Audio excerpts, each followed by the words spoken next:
আসসালামু আলাইকুম ভিউয়ার্স, কেমন আছেন সবাই? আজকে আপনাদের সাথে শেয়ার করব আমার ছুটির দিনে হেনস্থার কাহিনী। শহরের যান্ত্রিকতা আমাকে মাঝে মাঝে বেশ হাঁপিয়ে ওঠায়।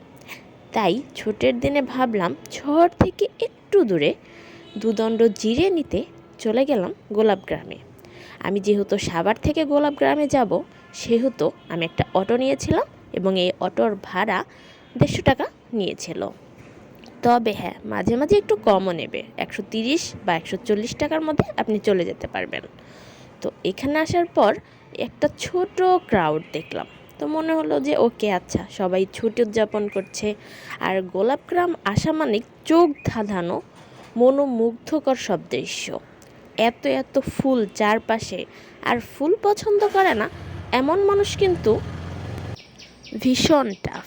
ছোট বড় সব বয়সের মানুষ ফুল পছন্দ করে, চোখ যেন সরছেই না ফুল থেকে। আর হ্যাঁ, এখানে কিন্তু আপনি আপনার ব্যক্তিগত যানবাহন অবশ্যই পার্কিং করতে পারবেন। এখানে ছোট্ট একটা ফি দিতে হয় এই পার্কিংয়ের জন্য। এখানে মানুষ অনায়াসে পার্ক করতে পারে তাদের নিজস্ব যানবাহন। যাই হোক, আবার চলে আসলাম ফুলের মাঝে। তো দেখতেই পাচ্ছেন এখানে অনেক অনেক ফুল। এটা তো মাত্র ট্রেইলার, পিকচার আভি বাকি হে মেরে দোস্ত। চলেন এবার আপনাদেরকে নিয়ে ভেতরের দিকে যাব। ও, এখানে যে শুধুমাত্র ফুল পাওয়া যায় ব্যাপারটা কিন্তু তা না। এখানে বিভিন্ন রকম ফুলের চারাও পাওয়া যায়। আপনি চাইলে চারা কিনে বাসায় নিয়ে যেতে পারেন। তো ফুল থেকে তো আর কি বলবো, চোখ তো সরছেই না। চলেন এবার ভেতর দিকে যাই। তো যেহেতু ছুটির দিন ছিল, অনেক মানুষের এখানে সমাগম হয়ে গিয়েছিল। আমি আসলে ভাবতে পারিনি যে এত মানুষ হবে। তো মানুষ আসলে ফুল পছন্দ করে, সেই সাথে আড্ডা পছন্দ করে। বাঙালি তো আমরা, তাই না? ছুটির দিনে হচ্ছে একটু সুন্দর সময় প্রিয়জনের সাথে কাটানো, এটা আমাদের মৌলিক চাহিদার মধ্যেই পড়ে। তো এখানে যে ফুলগুলো দেখতে পাচ্ছেন, এগুলো কিন্তু আপনি আপনার পছন্দ মতো কাস্টমাইজ করে নিতে পারবেন। এখানে বিক্রেতারা খুব সুন্দরভাবে একেবারে তাজা ফুল ক্ষেত থেকে নিয়ে আসছে। মেয়েরা একটু বেশিই ফুল পছন্দ করে। ফুলের গহনা ছাড়া যেন আমাদের কোনো ভালো সেলিব্রেশন উদযাপনই আমরা করতে পারি না, তাই না? শুধু যে মেয়েদের বলবো ব্যাপারটা তা কিন্তু না, ছেলেরাও আসলে অনেক ফুল পছন্দ করে। ও, এটা কিন্তু আর্টিফিশিয়াল, আমি ভুল করেছিলাম, এইটা হচ্ছে অরিজিনাল। চলুন যাই এবার ভেতরের দিকে যাই। ভেতরের দিকে যেতে যেতে দেখা হয়ে গেল একটা ছোট্ট সোনামণির সাথে। সেও ভীষণ ফুল পছন্দ করে। এখানে দুইজন টিনেজারের সাথে দেখা হয়েছিল, তারাও ফুল কিনছে।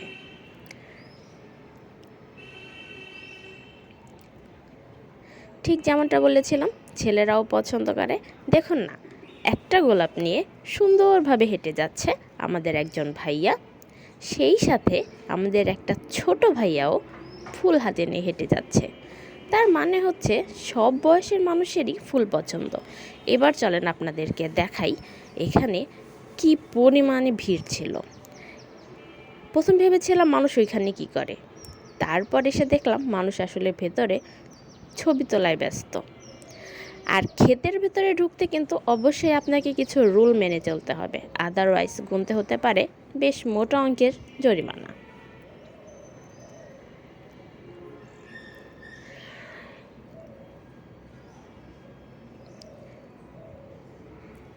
প্রিয়জনের সাথে মানুষ গোলাপ গ্রামে ঘুরতে এসে অজস্র ছবি তুলে নিয়ে যায়। এটা আসলে মানুষের স্বভাবসুলভ আচরণ। আমরা সুন্দর কিছু দেখলে সেটাকে ক্যাপচার করতে বেশি পছন্দ করি স্মৃতি হিসেবে। এখানে সব রকমের ফুল ছিল, সাদা গোলাপ, গোলাপি গোলাপ, পিঙ্ক কালার গোলাপ, লাল গোলাপ। এইখানে এত এত লাল গোলাপ ছিল, কি বলবো, মানে আমি আপনার স্কিনে বুঝতে পারছেন কি না আমি জানি না, কিন্তু যখন আপনি সামনে থেকে দেখবেন, সিরিয়াসলি আপনি ওইখানে দাঁড়িয়েই থাকবেন, ফুল কেন এত সুন্দর। তো যাই হোক, এখন আপনাদেরকে আমি ক্রাউড দেখাই। দেখেন, একটা খোলা মাঠ, মানুষ কি প্রশান্তির সহকারে হেঁটে বেড়াচ্ছে, দৌড়ে বেড়াচ্ছে, কি বলবো, মানে দেখেই না ভাল লাগছে। আপনারা যারা ঢাকার বাইরে থেকে আসবেন, সাভারের বাইরে থেকে আসবেন, তাদেরকে বলবো অবশ্যই হাতে একটু সময় নিয়ে আসবেন। এখানে পিকনিক স্পট আছে, আপনারা চাইলে পিকনিকও করতে পারবেন। এখানে কিছু ভাইয়ারা গান টান করছিল, সবাই তাদের এই এন্টারটেনমেন্ট খুব এনজয় করছিল। আসলে সবাই মিলে একসাথে এখানে আসলে সময়টা অনেক ভালো কাটে, সিরিয়াসলি।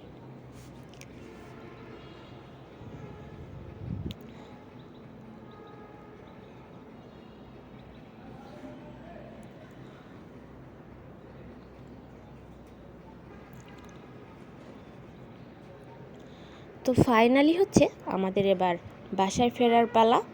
কি পরিমাণে মানুষ এখানে এসেছিল!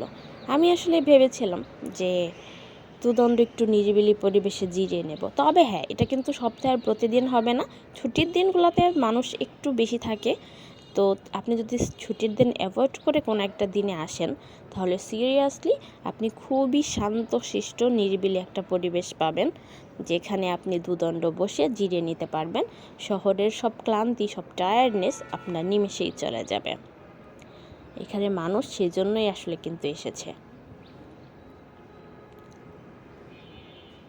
শুধুমাত্র ফুলের কথা বলবো তা কিন্তু না, এখানকার স্থানীয় ক্ষেত থেকে কিন্তু আপনি টাটকা সবজিও পেতে পারেন। এই মামারা মাত্র ক্ষেত থেকে তাজা সবজি তুলে নিয়ে এসছে। হাঁটতে হাঁটতে আমাদের অনেক ক্ষুধা পেয়ে গেছিলো, কি করব, তাই আমরা এখানে একটু হালকা কিছু খেয়ে নিলাম। এখানে হালকা খাবারও পাওয়া যায়। দেখতে দেখতে আমাদের ঘুরে বেড়ানোর সময় শেষ, এখন যেতে হবে বাসায়। ওকে, সবাই ভালো থাকবেন, সুস্থ থাকবেন, আর হ্যাঁ, অবশ্যই আমার চ্যানেলটা সাবস্ক্রাইব করবেন।